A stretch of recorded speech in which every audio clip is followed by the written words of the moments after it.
يا نسيم الصباح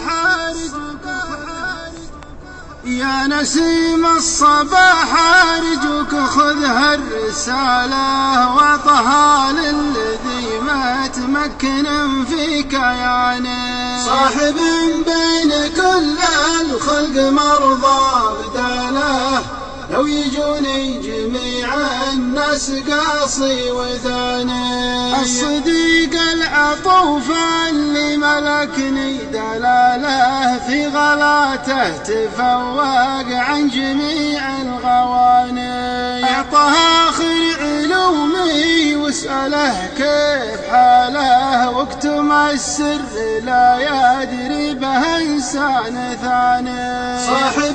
بين كل الخلق مرضى بداله لو يجوني جميع الناس قاصي وثاني كله البعد حده والزمن ما صفاله واخبره عن وصولي وش هو اللي حداني كان خلي مع دنياه سالي وداله أشهد إني عقب فارقاه همي دهاني صاحب بين كل الخلق مرضى بداله لو يجوني جميع الناس قاصي وثاني كله إنه بوسط القلب باقي لحاله ما تغير غلاته لو يطول الزمان ودي إنك عن الهجران تكفى تساله مر لي مدة والعلم ما عاد جاني صاحب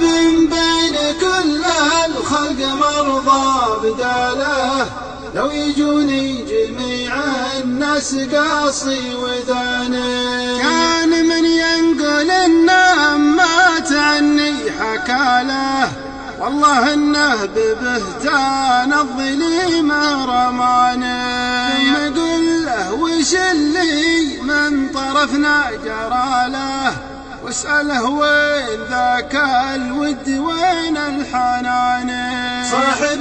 بين كل الخلق مرضى بداله لو يجوني جميع الناس قاصي وثاني أنت نكر عن المضمون واخفى مقاله فاعلم انه تندم واختبط في البيان وانتفاعل وقدم حجته واعتزاله اعتبر عشرته هانت وقلبه نساني صاحب بين كل الخلق مرضى بداله لو يجوني جميع الناس قاصي وثاني أدري إن الجفا ما كان يطري بباله فيه ناس لهم في الصد دار وشاني